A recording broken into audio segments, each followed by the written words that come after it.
This is the IELTS listening test.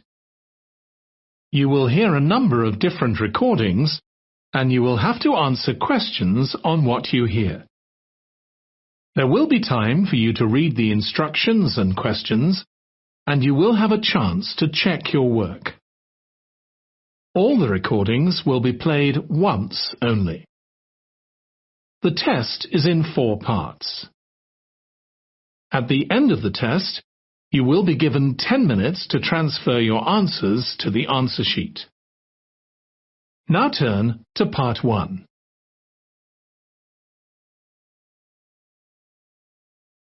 Part 1. You will hear a science student inquiring about English courses at a university language centre. You now have 30 seconds to read questions 1 to 7. Hi, I've come to ask about the English courses you run for international students. Oh, right. I assume you're a student at the university. Yes, I've just started. Okay. Well, we've got a range of courses. It depends what you think you need and how much. Oh.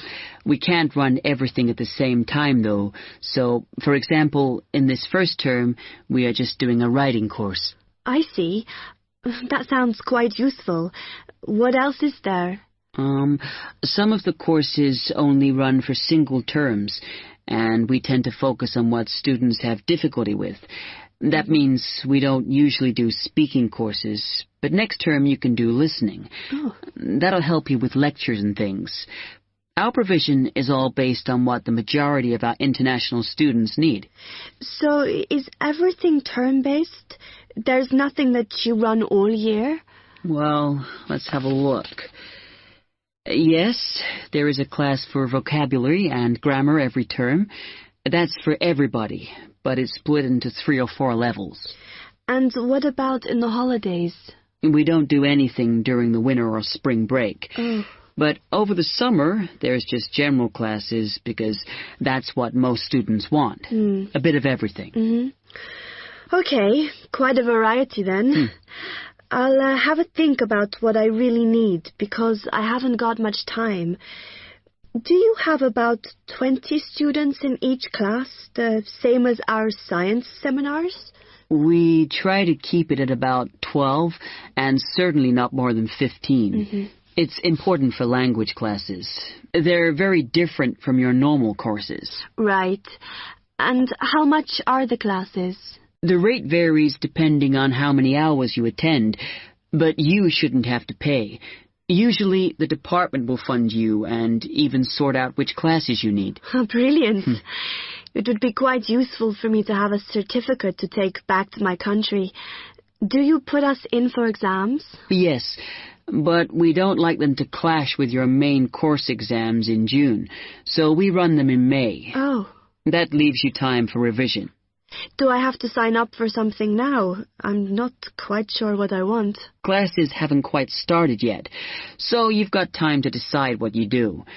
All we insist is that you sign up before week 5. That gives you about 3 weeks to decide. Okay. You now have 15 seconds to read questions 8 to 10. Then, when you've made up your mind, you need to come back here to the administration office to enroll. What do I need to bring with me when I enroll? My identity card, I guess. Yes, or your passport. Then you'll be given a registration form, which you'll have to show to the teacher when you have your first class. Okay. And should I ask my tutor about which classes I should do then? Yes. Then you get a note from him and give that to the desk when you register. Can I use the computers here as well? Yes. You'll be given a password when you go to your first class.